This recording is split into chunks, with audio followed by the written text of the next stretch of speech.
tell y'all see the star right here. You see the star on the back. We them Cowboys. Yeah, we took that loss last night, but that's okay. We lost 4 preseason games last year, still won the East, so don't trip off that. But as I said before, man, we're having a slew of interviews, man, of high schoolers and a lot of great young athletes that have been on the show. And I got another one that's coming on here, and I've been liking quarterbacks lately because I've been having a whole bunch of them. So I got another one coming, and he's a young one, Mr. Silas Quarter, 6 foot, about 190 pounds, sophomore. He nice with it, and we're gonna let the world know what he's about. But without further ado, kind of let the people, if they don't know anything about you, kind of let everybody know about you before we jump into this awesome interview right here. My name is Silas Quarter. I'm from Pascagoula, Mississippi. I'm a starting quarterback. I am in 2025. All right, and that's nice. Now that's pretty good. You're only a sophomore. You're the starting quarterback. So the first thing, my question is, I'm going to jump out and says, what do you really love most about playing the quarterback position? It's not made for everybody. So what really made you become a quarterback? You got that right. It's definitely not made for everybody. I've always been attracted to the leadership aspect of it. Hmm. Being able to lead 11 guys in the field, it really makes a difference when you got somebody behind center that knows what they're doing. And I want to be that guy. I want to take the pressure. That's what I've always wanted to do. That's pretty nice. Now, I was taking a little sneak peek on your Twitter. You said one of your most exciting moments in Little League football is you won the Super Bowl up in there. Was you the quarterback then? What position was you playing? I was quarterback. I've been quarterback since I was about 4 years old. Nice, nice. So basically, you don't know nothing else, huh? Yeah, that's right. That's right. So tell me about that Super Bowl. You said that was one of your most exciting moments. Talk about that Super Bowl right quick. What was so not I know you won the Super Bowl, but was you like the man? Did you throw a big touchdown? What kind of happened in that?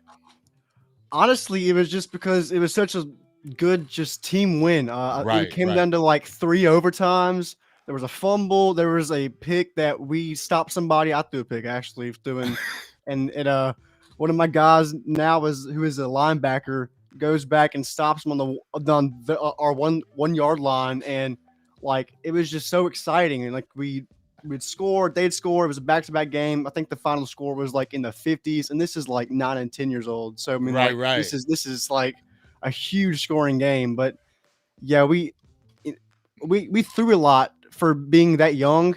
Throwing Mm-hmm. the ball was really exciting, and being Right. young like that, you don't really see that often now, especially. I But agree. yeah, that was very, very just like one of my best football moments ever, even up to now. That's nice. That's nice. And you know what? Just like you said, I used to coach little league football, and one of the things I really prided myself and my team, especially on the offensive side, was we threw the ball. Like because little league is so basic as far as people just want to run the ball to the left, run to it. They get a really good player and they just want to run them in the ground. No, I just think it's better to teach the young players, especially like a quarterback, throw that ball, let them get used to throwing it at 8, 9, 10 years old before he hits those high school ranks because then he's coming in there mentally prepared already for the game and not just handing off. And then when he hits the high school, he gets kind of shell shocked because he's not kind of doing these type of things. And you can already start doing the film study at an early age, kind of already get you accustomed to it. And I feel like one of the reasons why I don't know you, but you're already starting as a sophomore at quarterback. So obviously you had those things in your toolbox prior to that. Would you say that? Most definitely, most definitely. Okay. Now I want to see because you had a little couple of tapes, man. You had some video out there where you were throwing the ball to some potential XFL players. Now that's pretty good. Like I said, I don't want to keep on hopping on a sophomore, but you're getting a lot of work at a young age. Talk about how you know how that felt, be able to go out there and throw at those guys, and what'd you kind of come away with? Yeah, Terrell Buckley had a camp down here. He was from here. He went to Florida State, went on to the NFL, won a Super Bowl. He came back down here, worked some guys out for his new team in the XFL. But seeing the level of play that they're at, and seeing NFL and XFL, you think, oh, the NFL is just such a bigger league, and the Right. skill gap is so much different. Yes, it's a mental aspect. It's definitely different, but the XFL and these other leagues popping up, the USFL, the skill gap is quite honestly insane. Seeing how fast those receivers run, seeing how their cuts are, how precise everything is, it just it showed me that to get to that level, I need to be on every single day. Right, right. And that's what they always say. Each level you go, the higher you go, the speed of the game gets faster, and then you have to really be prepared for that. So I think that that's a definitely a help for you. Would you say even when you were slinging the ball, because you said they're so much faster, you be able to put that ball in the right area in those passing with those guys? Do you think that really kind of helps you as well to kind of get your targets as far as where you're throwing the ball? Definitely, definitely. They have great hands. You know, being able to throw to guys like that, it's a blessing. Honestly, it Mm-hmm. shows you what's going to be what you're going to be throwing to when you get the next level. Throwing Mm-hmm. those deep fade balls, throwing those potential and potentially dangerous digs and posts. It's just something that is I feel is hard to teach unless you just do it. I totally agree with that, and that's pretty awesome that you did that. So some of the things I want to ask you, like, what does the world don't know doesn't know about your game, and what kind of do you want to add? Like, obviously you're coming to your sophomore season, but what would you say your perceived strengths are in your eyes, and what would you say you want to add to your game as you progress as a quarterback in high school? Well, I think definitely film study has been a big thing that I've took to heart. Reading books about from Steve Young, reading how to be mindful, how to be present in the moment, take control of your emotions, and settle down in the field. That's something that I definitely think that is overlooked, and that's what I really think I excel at is managing the field, managing my emotions. And when it comes to technical aspects, I think I'm great with accuracy, throwing the ball where it needs to be on time. But I could definitely say that once I get flushed out the pocket, I need to work on my improvisation and Mhm. extending plays and with my feet and harder balls, level 3 balls, stuff like that. That's nah, that's good. That's good stuff to talk about. But I'm gonna just tell you one thing from just me seeing you and talking to you right now. I can definitely see the maturity. I could definitely see where you can lead a team. I love how you're already speaking, and I can see how people will follow you. So I can already see that leadership quality coming out of you, and that's Thank really you, thank good. you. Just how you're just talking. If I was a team, I would definitely follow you as a quarterback. So I see great things ahead of you with that, and that's also good. Now, did you go to any camps this year? And if if you did go to any camps, what impression did Silas want to leave to the coaches and maybe even the players you competed against? I did go to some camps. I went to my biggest one was probably South Alabama. There was a huge mega camp there. Mm-hmm. I went to USM. I went to the Manning passing camp. I Mm-hmm. went to Elite 11 earlier this year. Especially at these college camps, I want to show them that I can compete even being younger. I want to show them that I can work without being asked to work. And I want to show that my efforts are going to be 100% every single day. Nice, nice, and I bet you did show that. Now, this some. I looked on your page, and I tell everybody I'm not a stalker, so don't think I'm a stalker because I went through your page or nothing like that. It's funny, but one thing I noticed, and I already see you got a nice little studio, which is very awesome. I like seeing that.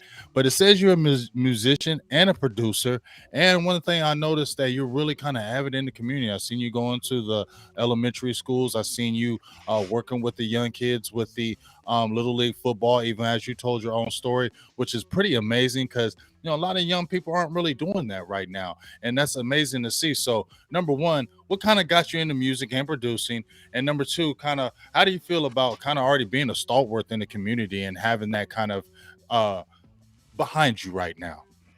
Yeah, for music, I really got into music by my parents are musicians. We've always had music around the house. It really just helped me get away from the game for a little bit to just Hmm. chill, relax my mind. And right now, I actually have a lot of equipment that I use day to day that I just acquired over time. But it's starting to become a thing that in my life that I really need to just detox and just be alone. In the community, I'm in the we have called a mayor's youth council, which is leadership for young people in the high school. But I really think it's important to be in your community, especially with the position I'm in. High school football has a lot behind it, and especially in the community.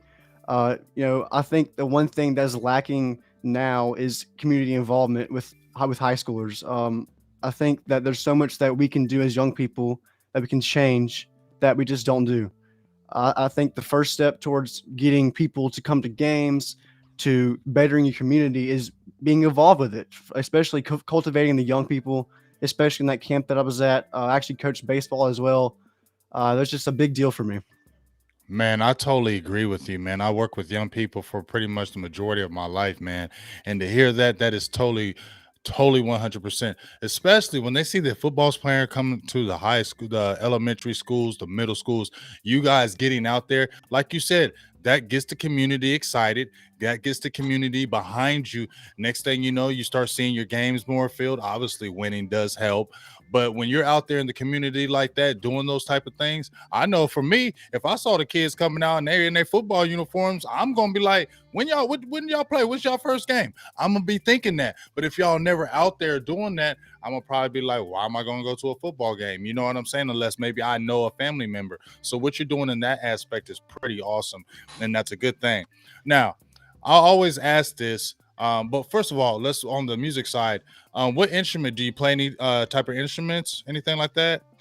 I was in the school band for about 3 years. I played trumpet there. I've Mm-hmm. got two or three guitars that I play up here. You can see it, ukulele over Yep. there. Yep. Um, and I also just make music. So I guess a lot of instruments in one in the computer. Okay. So you say you produce. So when did you really start producing as well? I want to say I was about 12. I'm 15 now. I started just on my phone. I Mm-hmm. saw it. There's just bands I like that I just saw the behind the scenes of how they did, the way they did music, and I was thinking I want to do that, and I tried it, and I really got enticed into it, and I really love doing it.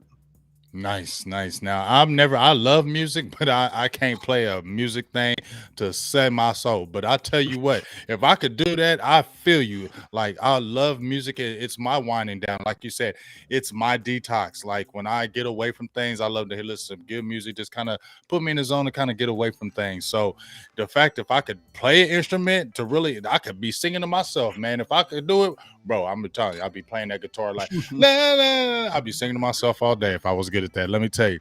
Now, here's the thing, Silas. I always ask this of every young man that I have on here so far. Who gets you up and motivates you every day? Now, obviously, you looks like you got a lot of self motivation, but who else kind of gets you motivated when you're tired? Maybe when you don't want to do it, when you maybe you just don't feel like going to work. Who else are you putting this work in? Not just for yourself.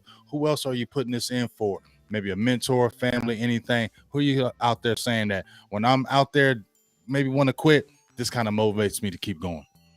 When I'm out there and it's getting hard, it's rough, I just got to realize that, I'm not just for myself, it's for my other guys. And I think really instills that into me is definitely my parents. Since I was young, it hasn't always been about me. It's been about who I can affect and really drive home the fact that it's not just one person that makes a team. Also, my quarterback coach, especially, his name is Larry Sisson. He's a great guy who really has helped me, with my mental aspects and how to manage games, how to manage a team, be around them, take the energy from them. Of course, my head coach, a very energetic guy, always brings the energy every single day. Everyone feeds off that. If you can have Mm-hmm. one guy in the locker room, a coach, somebody, everyone feeds off that. And if you don't, then honestly, something's kind of wrong with you.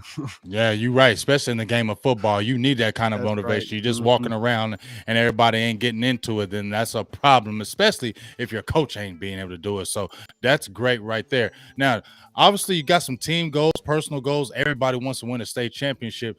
But inside of that team goals, do you have anything like team building, anything from like that, from some team goals that you want to continue to establish while you're there at high school? And maybe, honestly, this is not being selfish on my part, but maybe what are some personal goals that you may have this year? Maybe throw in, maybe completion percentage, touchdowns. Have you thought about those things as well?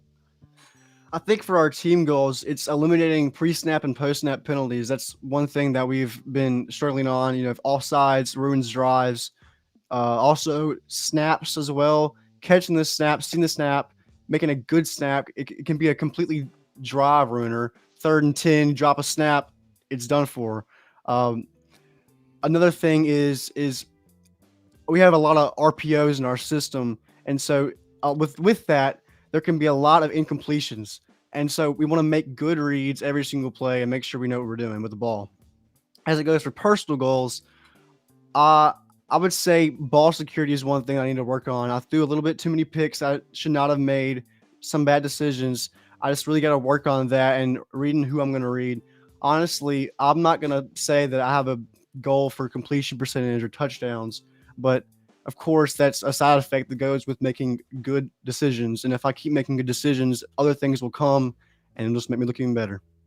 Nice, nice. Yeah, well, I can tell you one thing: you a quarterback for sure, man. If I don't know anything else, you are a quarterback. I love just listening to how you talk the game to me. Get me excited, make me want to put on some tape right now and watch you throw the football right now. Now, I always tell every young man, this isn't going to be our only interview, Silas. We're going to do more than one. We're going to do a mid-season and we're going to do it in the season. Kind of the things that you discussed early. We're going to discuss those mid-season, how you're doing. And then at the end of the season, things that we talked about at this beginning interview, we're going to see if those things were kind of matched or met, on your personal side and team side. Also, as much highlights as you can get, scrimmages, your game schedules, your stats daily, your weekly stats. Continue to send those to me, like I've told every young man, because we're going to be doing on the show. It's going to be breaking down to you guys each week.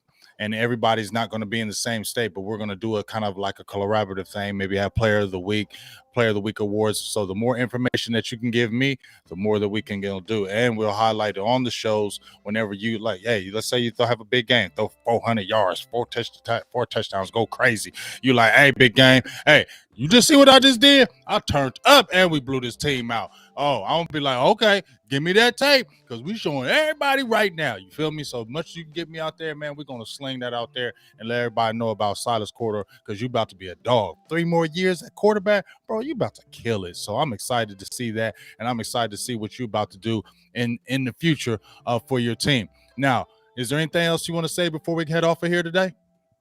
I want to say don't count Pascagoula out. Last year we had not the best season record, but this year you might be surprised.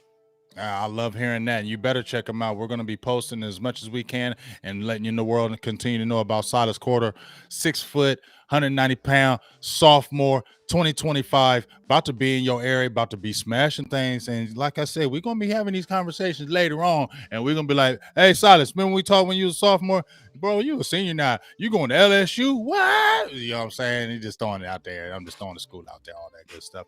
But for myself, Big Game James, Mr. Silas Corder will be talking to you soon. Generation Next, the up and comers. We out. Peace. Take care.